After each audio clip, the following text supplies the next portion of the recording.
સતગુરુ મહારાજની જય. સત્ય સનાતન ધર્મની જય. તોળી કહે મહાસાગર યુમટો અને એમાં રતન તણાતા જાય, પણ કરમ કરમ હીણા માનવી એની શંખલે મુઠ્ઠીઓ ભરાય. આજે ગુરુ કૃપાથી સતી તોરલની એક ભજન વાણીને મતિ અનુસાર સમજવાનો પ્રયત્ન કરવો છે. અને ભજનના શબ્દો છે: શ્રવણ કોદાળી લીધી હાથ જાડેજા, કચ્છની ધરતીનો કાળો નાગ ગણાય એવો ખૂંખાર બારવટીયો એટલે જેસલ જાડેજો. અને આ જેસલ જાડેજાનું જીવન પરિવર્તન કરનાર સતી તોરલનું આ ભજન છે. અને જેસલને બોધ આપતું બોધાત્મક આ ભજનમાં શ્રવણથી માંડીને પરમપદની પ્રાપ્તિ સુધીની આધ્યાત્મિક યાત્રા સમજાવી દીધી છે. તો જોઈએ ભજનના શબ્દો. પહેલી કડીમાં સતી તોરલ શું કહેશે કે શ્રવણ કોદાળી લીધી હાથ જાડેજા, શ્રવણ કોદાળી લીધી હાથ, એવો જાડેજો એ હાલો રે જમિયું નિહાળવા રે. હવે અહીં ભજનની પ્રથમ કડીનો ઉપરછલો અર્થ એવો લાગે કે અહીં બહારની ખેતીની વાત લાગે છે, પણ અહીં આધ્યાત્મિક રીતે જોઈએ તો આત્મ સાધનાની ખેતીની વાત છે. સતી તોરલ જેસલ જાડેજા જેવા કઠોર હૃદયવાળા મહાપાપી અને જુલ્મી માણસને અંદરની આધ્યાત્મિક ખેતી શીખવે છે. અહીં અંતકરણની ખેતીનું રૂપક છે. પ્રથમ પંક્તિમાં કીધું કે શ્રવણ કોદાળી લીધી હાથ જાડેજા. તો શ્રવણ એટલે સાંભળવું, પણ શું સાંભળવું? તો કે સદગુરુના વચનને શ્રદ્ધા અને નિષ્ઠાપૂર્વક સાંભળવા. અને કોદાળી એ ખેડૂતનું ખોદવા માટેનું ખેતીનું સાધન છે, ઓજાર છે. પણ અહીં એનો અર્થ વિવેક અને સદગુરુ વચનનું સાધન આપણે સમજવાનું છે. પછીનો શબ્દ છે જમિયું. તો જમિયું એટલે જમીન, ભૂમિ. પણ અહીં કોઈ સામાન્ય ભૂમિની વાત નથી. અહીં તો મનરૂપી, હૃદયરૂપી, અંતકરણરૂપી ભૂમિની વાત છે. હવે આટલા શબ્દો સમજ્યા પછી હવે આપણે ભજનની કડીનો આધ્યાત્મિક ભાવ સમજીએ. સતી તોરલ જાડેજાને ઉદ્દેશીને આ વાણી કહેશે. તો જાડેજો કોણ? અહીં જાડેજા માત્ર જેસલનું નામ નથી, પણ સાધનામાં દરેક સાધકનું પ્રતીક છે. દરેક સાધક જાડેજો છે. સતી તોરલ કહેશે કે હે જાડેજા, બહારની લૂંટફાટની, અહંકારની, પાપ કર્મોની ખેતી તો બહુ કરી, પણ હવે આત્મ સ્વરૂપની ખેતી કરી લ્યો. અને જો તારે આત્મ સ્વરૂપની ખેતી કરવી હોય ને તો સૌ પ્રથમ શ્રવણની કોદાળી હાથમાં લે. કારણ કે ખેડૂત સીધા જમીનમાં બીજ નથી વાવી દેતા, પહેલા જમીન તપાસે છે. અને એટલે બીજી પંક્તિમાં કીધું કે એવો જાડેજો હાલ્યો રે જમીનનું નિહાળવા રે.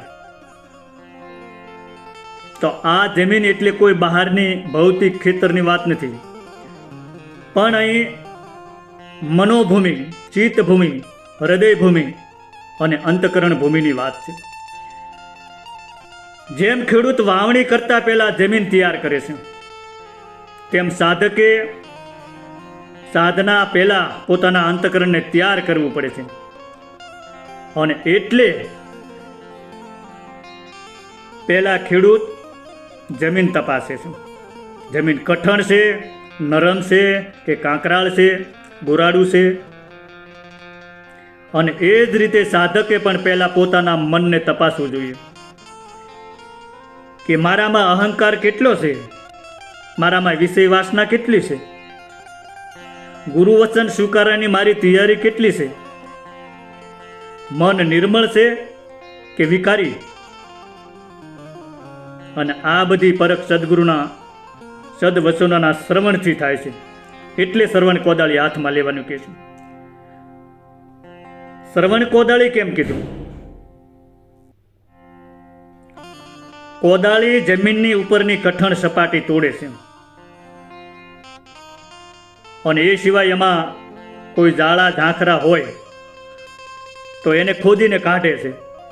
અને એ જ રીતે સદગુરુના વચનનું શ્રવણ, સત્સંગ મનના અહંકાર, અજ્ઞાન અને જૂના સંસ્કારોની કઠણ સપાટી અને માયાના જાળા ઝાંખરા પણ ઉકેડીને કાઢી નાખે છે. જ્યાં સુધી મનની ભૂમિ, શીતની ભૂમિ કે હૃદયની ભૂમિ કઠણ છે ને, ત્યાં સુધી જ્ઞાનનું બીજ, ભક્તિનું બીજ અંકુરિત થતું નથી. અને તેથી સંતો પ્રથમ સાધના તરીકે શ્રવણ ભક્તિ બતાવે છે કે સંતોના સદવચનો સાંભળો, સત્સંગ સાંભળો. પછીની પંક્તિમાં કીધું કે જાડેજો હાલ્યો રે જમીનું નિહાળવા રે.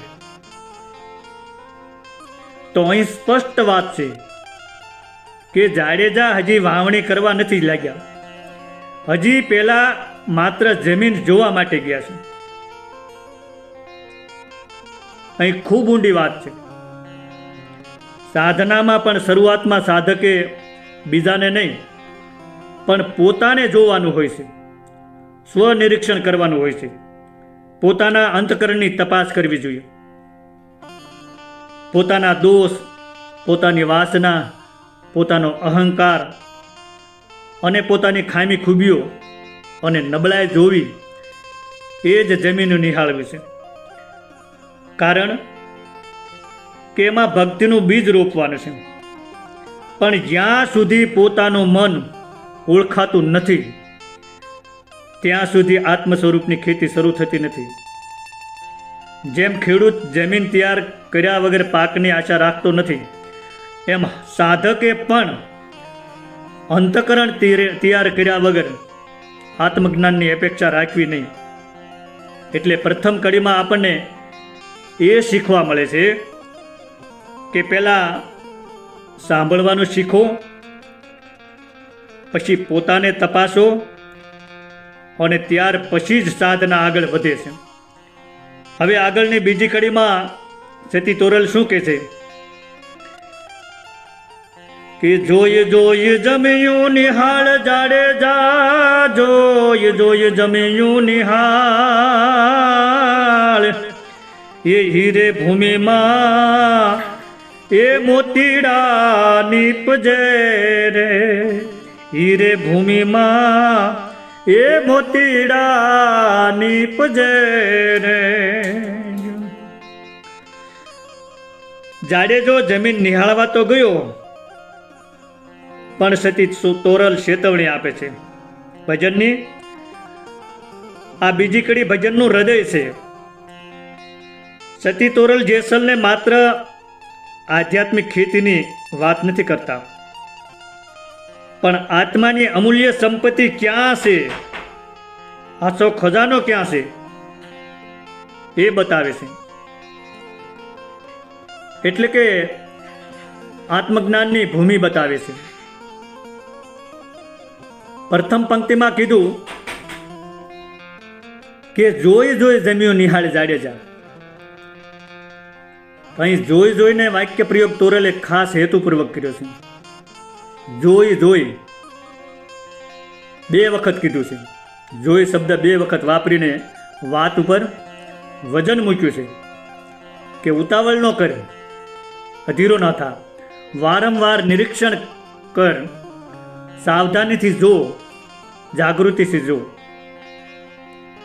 સાધનામાં સૌથી મોટી જરૂર સાક્ષી ભાવની છે. સાક્ષી ભાવે શું જોવું? તો કે મનને જોવું, પોતાના વિચારોને જોવા, વૃત્તિઓને જોવી, અહંકારને જોવું. આ જ વાત જોઈને છે. તોરલ કહે છે કે હે જેસલ, બહાર નહીં પણ અંદર જો, ભીતરમાં જો, ભીતરમાં ડોક્યું કરે. પછીનું વાક્ય છે જમિયું નિહાળ. તો જમિયું નિહાળ એટલે પોતાના અંતઃકરણને ઊંડાણપૂર્વક તપાસ કરો. હવે અહીં નિહાળ એ શબ્દ જોવા કરતાં ઘણો ઊંડો છે. જોવું એટલે માત્ર નજર કરવી, અને નિહાળવું એટલે પ્રેમથી જોવું, ધીરજથી જોવું, ઊંડાણથી જોવું અને એનું રહસ્ય શોધવું. આપણે આખું જીવન કાયમ બીજાના દોષ નિહાળ્યા, પણ પોતાના અંતકરણ કદી નિહાળ્યું નહીં. માટે સતી તોરલ કહે છે કે બીજાને નહીં, પોતાના મનની ભૂમિને નિહાળ કે કેટલી ફળદ્રુપ છે. કારણ કે આ જગ્યાએ બંધન પણ છે અને મુક્તિ પણ છે, અને સ્વર્ગ નરક એ ક્યાંય બહાર નથી, પણ મનની આ ભૂમિમાં જ છે. પછીની પંક્તિમાં કીધું કે ઈરે જમીનમાં મોતીડા નીપજે. તો અહીં સતી તોરલ જમીન નિહાળવાનું કહે છે, પણ જેવી તેવી જમીન નિહાળવાનું નથી કહેતા, પણ જે જમીનમાંથી મોતી નીપજે એવી જમીન નિહાળવાનું કહે છે. સતી તોરલ જાડેજાને કહે છે કે જાડેજા, દરેક જમીનમાં મોતી ઉગતા નથી, માટે સારી રીતે તપાસ કર કે તારા અંતરમાં એવી ભૂમિ તૈયાર થઈ શકે નહીં જ્યાં આત્મજ્ઞાનના મોતી પ્રગટે. ખેડૂતને ખબર હોય છે કે દરેક ખેતરમાં એક સરખો પાક થતો નથી, અને એ જ રીતે દરેક મનમાં આત્મજ્ઞાન તરત પ્રગટ થતું નથી. જેના હૃદયમાં વિનમ્રતા છે, ગુરુ પર વિશ્વાસ છે, જેને સત્યની તરસ છે, ભીતરમાં વૈરાગ છે અને નિષ્ઠાપૂર્વકનું શ્રવણ છે, એ જ ભૂમિમાં જ્ઞાનના મોતી નીપજે છે. અને હાસા મોતી બહાર ક્યાંય બનતા નથી કે બજારમાં મળતા નથી. એ તો સમુદ્રની ઊંડાઈમાં સીપની અંદર જ ધીમે ધીમે બને છે. અને એ જ રીતે આત્મજ્ઞાન પણ બહાર ક્યાંય એનું મૂળ સૂકવીને મળતું નથી.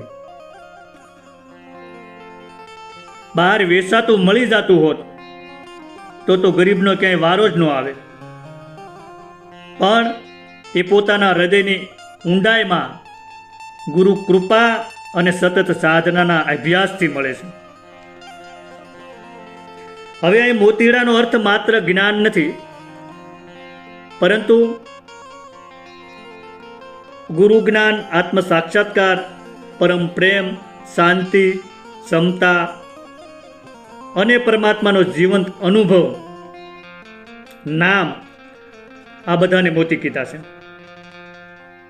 હવે સહજ એક નાનો એવો પ્રશ્ન થાય કે મોતી નીપજે એમ કેમ કહ્યું,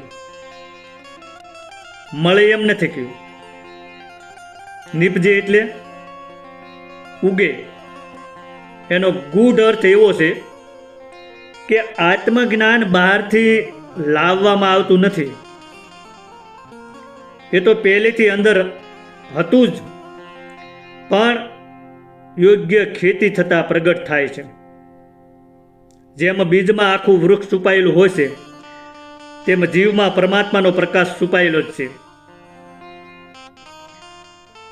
પ્રથમ કડીમાં સતી તોરલે શ્રવણની કોદાળી હાથમાં આપી, બીજી કડીમાં ચેતવણી આપી કે હવે કોદાળી લઈને જ્યાં ત્યાં ખોદવા ન લાગતો, પહેલા તપાસ કે કઈ ભૂમિમાં મોતી નીપજે એમ છે.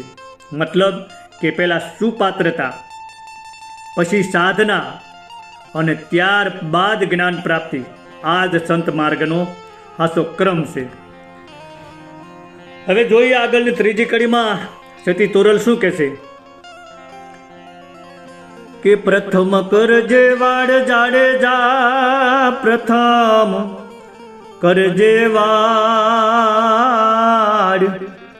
એવા પછી રે એ પાદરડા ખેતર ખેડજે રેજી. જમીન તો નિહાળી લીધી, પણ હવે આગળ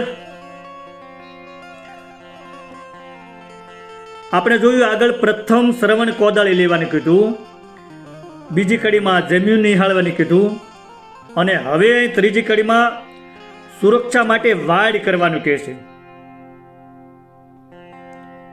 પ્રથમ પંક્તિમાં કીધું કે પ્રથમ કરજે વાડ જાડેજા. તો વાડ કરવાનું શા માટે કહે છે? કારણ કે ખેડૂત ગમે તેટલી મહેનત કરે, ગમે તેવી ખેતી કરે અને ગમે તેવી વાવણી કરે, પણ ખેતર ફરતે જો સુરક્ષાની વાડ નહીં હોય ને, તો જાનવરોને અવાવરું તત્વો નુકસાન પહોંચાડશે અને બધી મહેનત વ્યર્થ જાય છે. એટલે તોરલ જાડેજાને આત્મ સ્વરૂપની ખેતી કરતા પહેલા વાડ કરવાનું કહે છે. અને આ સાધનાનો અચૂક નિયમ છે. ભૌતિક ખેતીમાં વાડનું કામ શું? તો કે ઢોરને અને બીજા જાનવરોને અંદર આવવા ન દેવા, એને આવતા રોકે, પાકનું રક્ષણ થાય, ખેતરની મર્યાદા જાળવી. આધ્યાત્મિક રીતે વાડ એટલે મર્યાદા. કઈ મર્યાદા? તો કે ઇન્દ્રિયોની મર્યાદા, વાણીની મર્યાદા, આહાર મર્યાદા, વ્યવહારની મર્યાદા, સંઘની મર્યાદા, વિચારોની મર્યાદા. આ બધી મર્યાદાઓ છે અને એ વાડ છે. જે સાધક પાસે મર્યાદા નથી તેની સાધના ટકતી નથી. અને તત્વાર્થની દ્રષ્ટિએ કહીએ ને તો વાડ એટલે ગુરુ આજ્ઞા, સદાચાર, સંયમ, વિવેક, ઇન્દ્રિયોનો નિગ્રહ, સંતોનો સંગ, આ બધી વાડ રૂપ છે. અને નિરાત જ્ઞાન ધારામાં જે 5 પ્રતિજ્ઞા આપવામાં આવે છે, ચોરી ન કરવી, જારી ન કરવી, દારૂ ન પીવો, જુગાર ન રમવો અને હિંસા ન કરવી કે માંસાહાર ન કરવો, એ પંચશીલ પણ એક વાડ સમાન જ છે. આ બધું મળીને સાધકની ભક્તિરૂપી ખેતીને વાડ બને છે. અને જ્યાં આ વાડ મજબૂત હોય ત્યાં પછી માયા સહેલાથી પ્રવેશી શકતી નથી. વાડ વગરનું ખેતર અને સંયમ વગરની સાધના, આ બંને લાંબો સમય સુધી ટકતા નથી. પછી કીધું કે પછી રે પાદરડા ખેતર ખેડજે. વાડ કર્યા પછી તો અહીં પાદરડા ખેતર એટલે આ ગામથી શબ્દ છે, તળપદો શબ્દ છે. પાદરડા એટલે ગામથી હાવ નજીક અથવા તો ગામને અડીને આવેલું ખેતર. પણ અહીં આધ્યાત્મિક અર્થ કરીએ તો પાદરડાનું ખેતર એટલે પોતાના નજીકનું પોતાનું અંતકરણ ભાવ એવો છે કે પહેલાં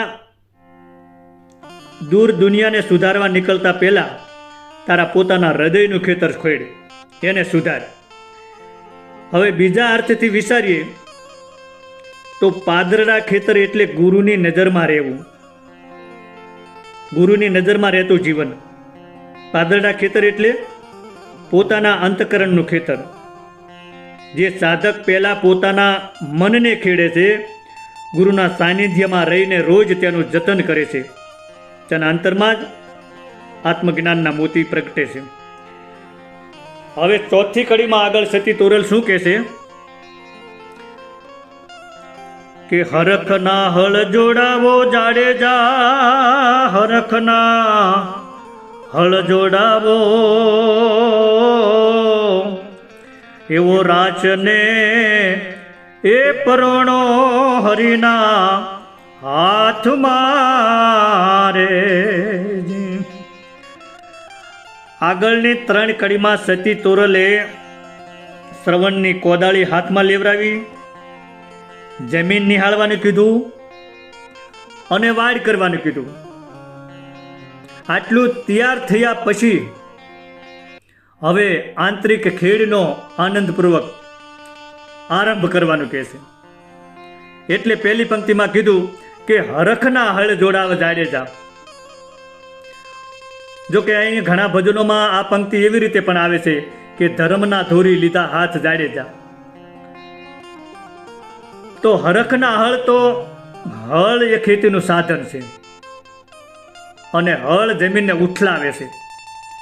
તો એ જ રીતે આનંદભરી ભક્તિ હૃદયને ઉથલાવી દે છે, અહંકારને ઢીલો કરે છે અને પ્રેમનું બીજ વાવવા યોગ્ય બનાવે છે. જે મન દુઃખ, ફરિયાદ અને ભારથી ભરેલું હોય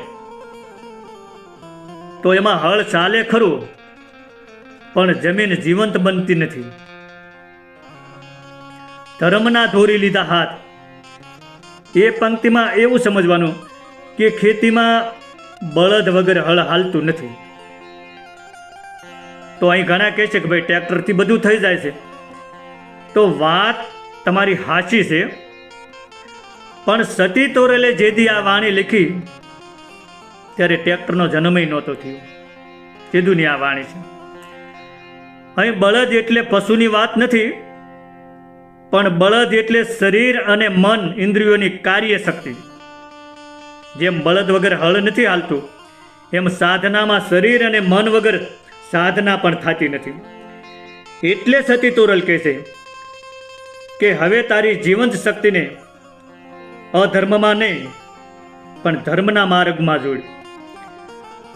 અહીં ધર્મનો અર્થ માત્ર કોઈ સંપ્રદાય કે વિધિ નહીં, પણ ધર્મ એટલે સત્ય, દયા, વિવેક, સંયમ, ગુરુ આજ્ઞા, આત્મમાર્ગ. અહીં કહેવાનો અર્થ એવો છે કે જીવનના બળદોને હવે સત્યના માર્ગે જોડી દો. પછીની પંક્તિમાં કીધું કે એવા રાશને પરોણો હરિના હાથ મારે. તો ભજનની આ પંક્તિમાં તો ખૂબ ઊંડું રહસ્ય છુપાયેલું છે. તો આપણે પહેલા રાશ અને પરોણાના અર્થ પહેલા સમજી લઈએ અને પછી કડીનો ભાવ સમજીએ. તો રાશ શું છે? તો રાશ એ બળદને બાંધી રાખવાનું દોરડું છે. અહીં આપણે એનો અર્થ આધ્યાત્મિક રીતે જીવનનું સંચાલન એવો સમજીશું. રાશ એ લગામ છે. પછીનો શબ્દ છે પરોણો. તો પરોણો એટલે ખેડૂત ખેતી કરતી વખતે બળદને હાંકવા માટે એક વાંસની સોટી હાથમાં રાખે છે, એને પરોણો કહે છે. તો આ પરોણો બળદને મારવા માટે નથી, પણ માર્ગદર્શન આપવા માટે છે. પરોણો એ નિયંત્રણનું પ્રતીક છે.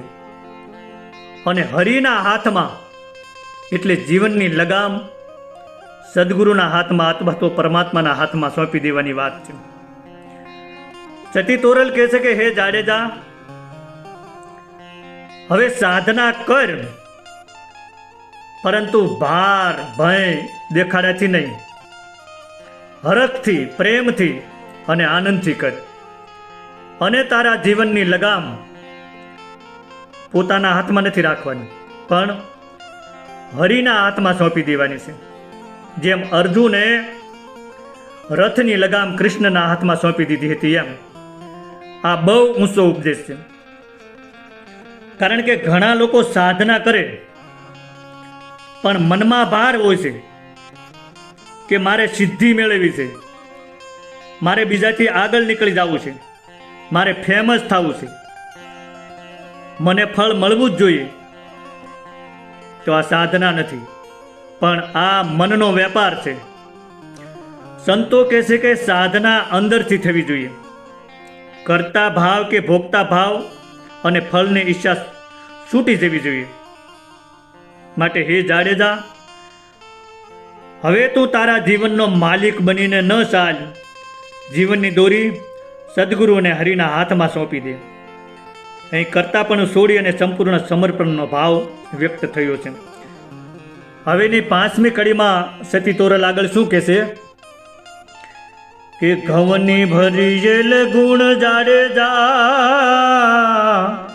એવી ઘવની ભરીયેલ ગુણ, એવા ઈ ઘઉં લઈને એ સાધુના મુખે વાપર્યા રે જી.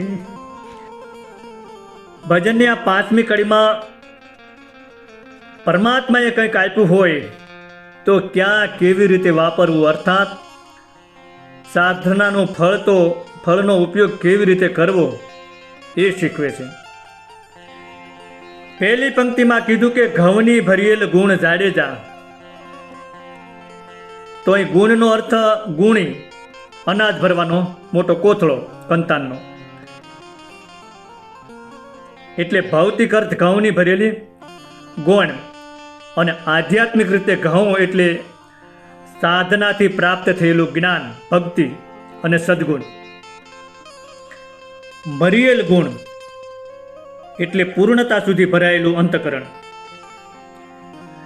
બીજી પંક્તિમાં કીધું કે ઈ ઘઉંને સાધુના મુખે વાપર્યા અથવા તો સાધુના મુખે ઓર્યા.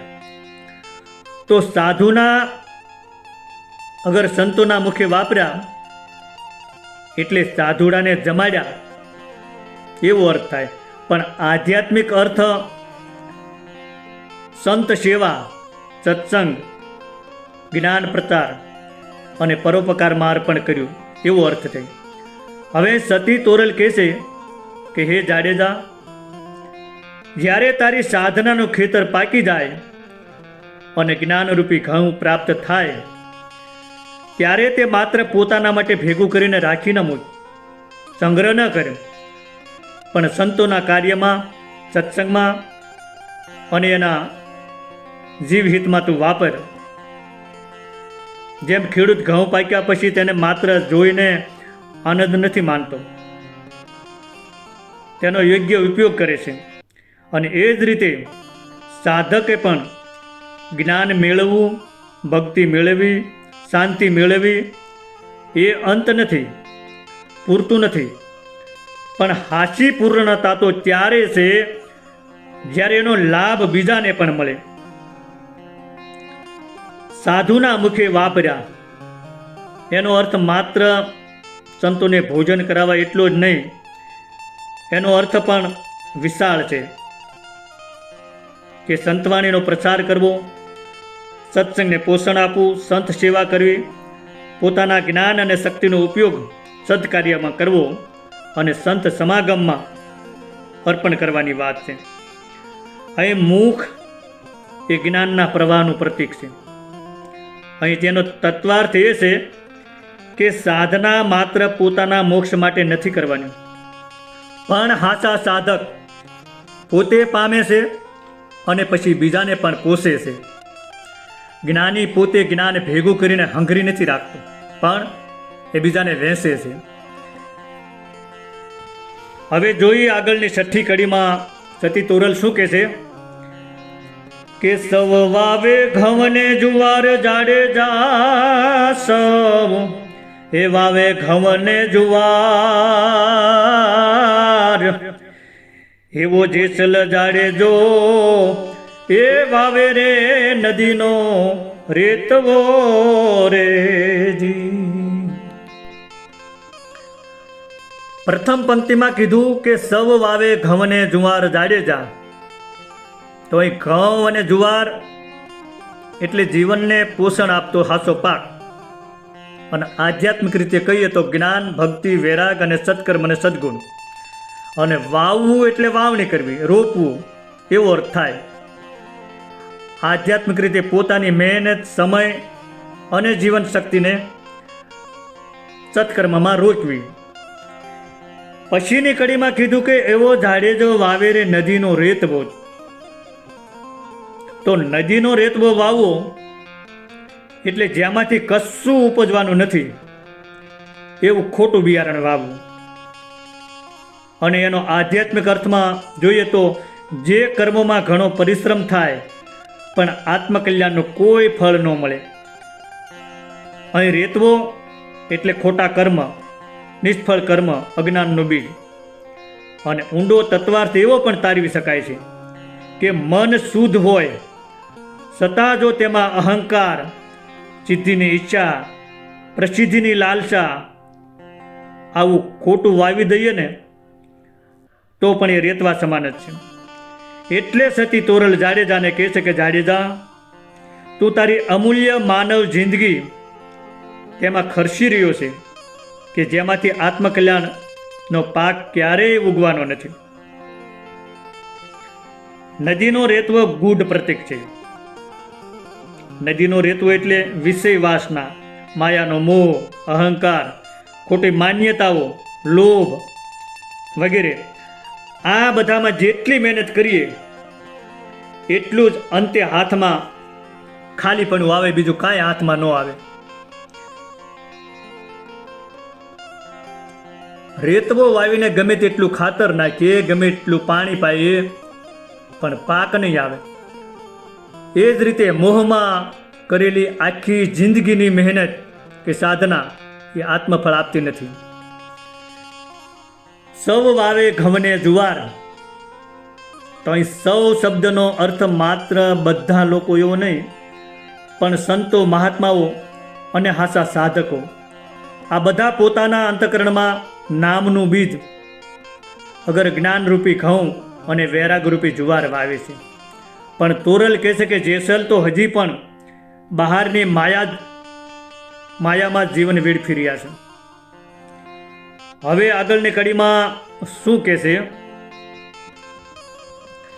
7મી કડીમાં કે તોરલ આયા ભાત જાડેજા, તોરલ લઈને આયા ભાત,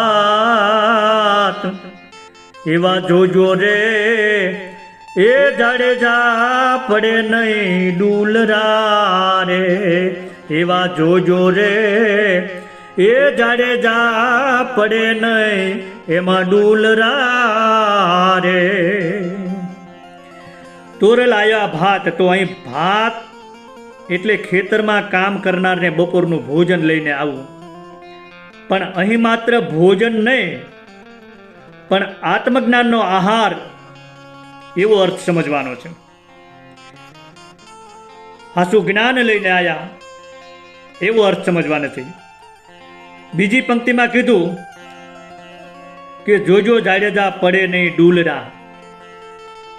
તો ડૂલરા એટલે જે વાવણી કરી છે એ વાવેલા બીજમાંથી વચ્ચે વચ્ચે જ્યાં બીજ ન ઉગે ને ખાલી જગ્યા પડી રહી જાય, એ ખાલી પડેલા ભાગને ડૂલરા કહે છે.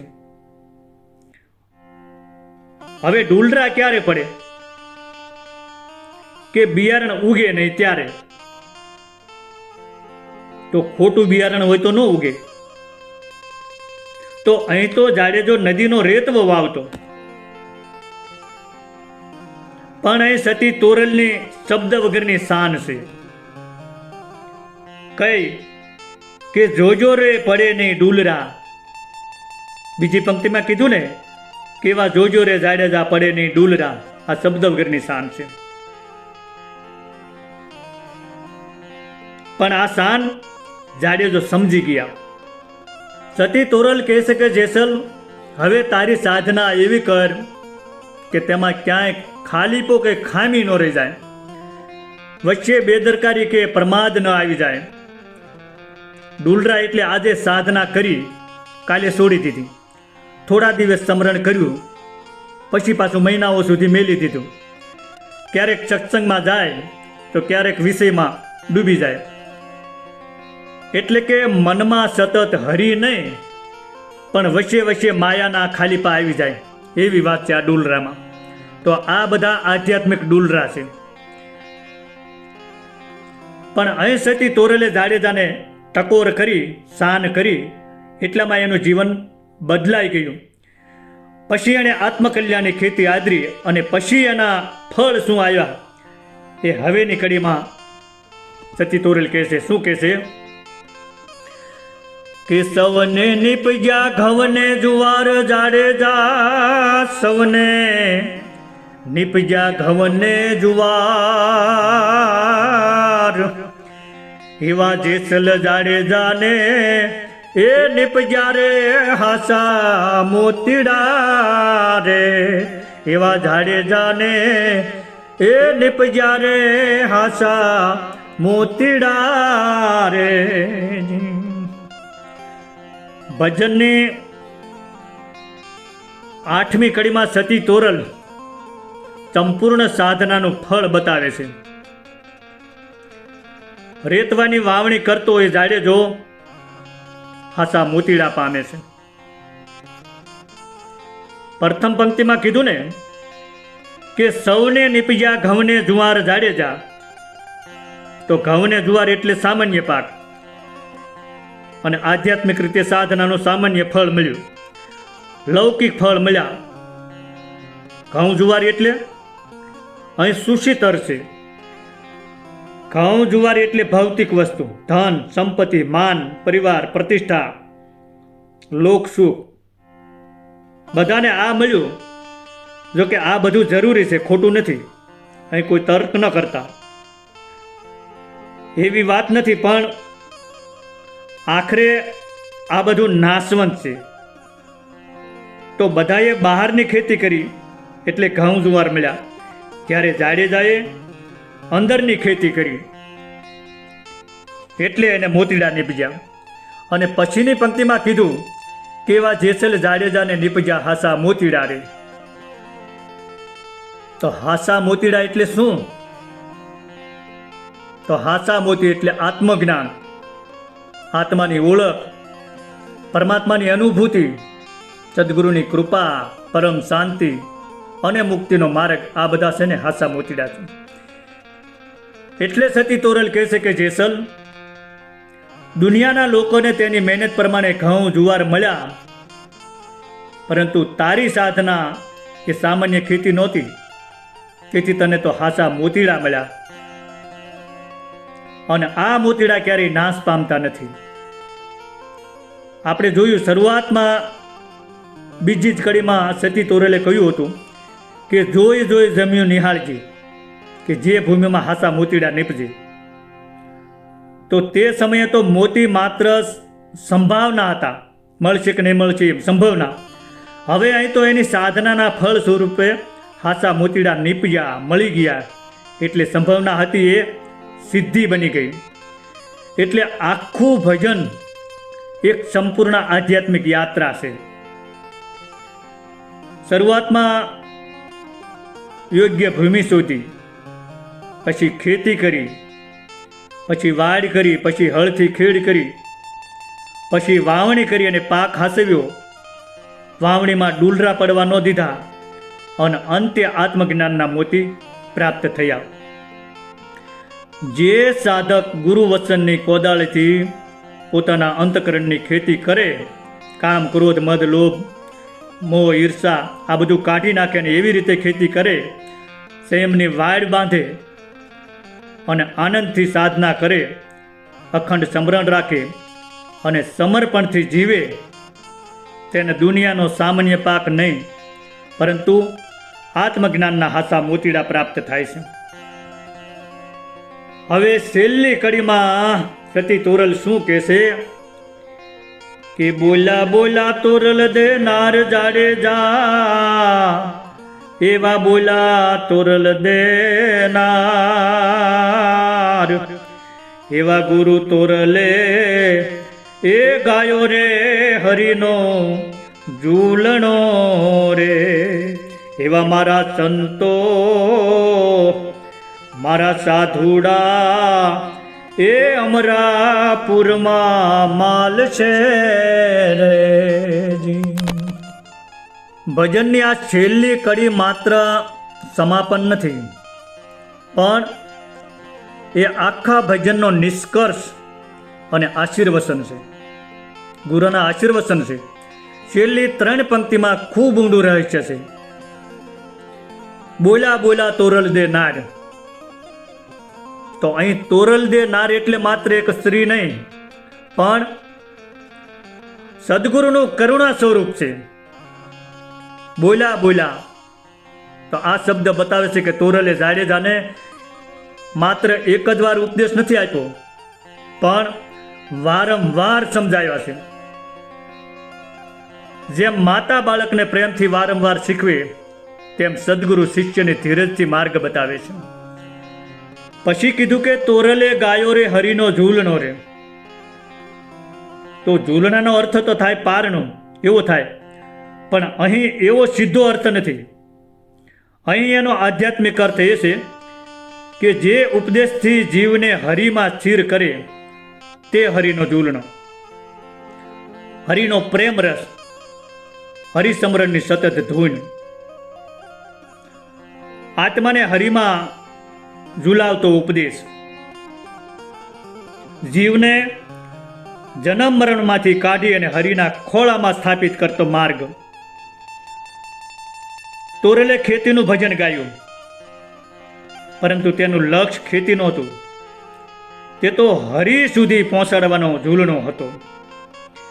અને છેલ્લે કીધું કે મારા સાધુડા, મારા સંતો અમરાપુરમાં માલ છે. તો અમરાપુર કોઈ ભૌતિક નગર કે શહેર નથી.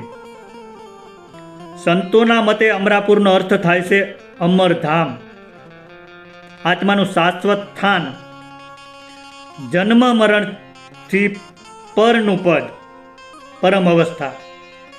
અને માલ છે એટલે નિવાસ કરશે, સ્થિર થશે, સ્વરૂપમાં એકાકાર થઈ જશે.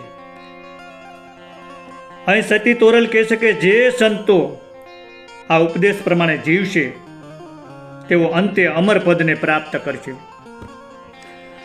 હવે આખા ભજનનું આપણે આધ્યાત્મિક દર્શન ટૂંકમાં જોઈ લઈએ. ભજનનો ક્રમ અદ્ભુત છે. કેવી રીતે? તો પહેલી કડીમાં શ્રવણ કોદાળી એટલે ગુરુવાણી, ગુરુનો ઉપદેશ. બીજી પંક્તિમાં ભૂમિનો ઓળખ એટલે અંતકરણની તૈયારી, પાત્રની તૈયારી, પાત્રતા. ત્રીજી કડીમાં વાડ, તો વાડ એટલે સંયમ, મર્યાદા. ચોથી કડીમાં હરખનું હળ, તો શ્રદ્ધા અને પ્રેમપૂર્વકની સાધના. પાંચમી કડીમાં રાશ અને પરણો હરિના હાથમાં, તો અહીં સંપૂર્ણ સમર્પણની વાત છે. પછીની છે સાધુના મુખે ઘઉં ઓર્યા, તો સાધુ સંતની સેવા. નદીનો રેતવો, તો નદીનો રેતવો એટલે માયાનો ત્યાગ, ખોટું બિયારણ છોડી દીધું.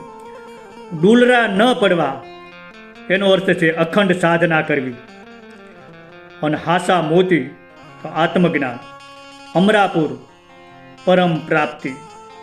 આમ આ યાત્રા શ્રવણથી શરૂઆત થાય છે અને અમરત્વ પર પૂર્ણ થાય છે. સતી તોરલે આ એક જ ભજનમાં આખે આખો સાધનાનો માર્ગ આપણને બતાવી દીધો છે. અને મારી મતિ અનુસાર વાત કરી છે. સદગુરુ ભગવાનની જય, સતી તોરલની જય.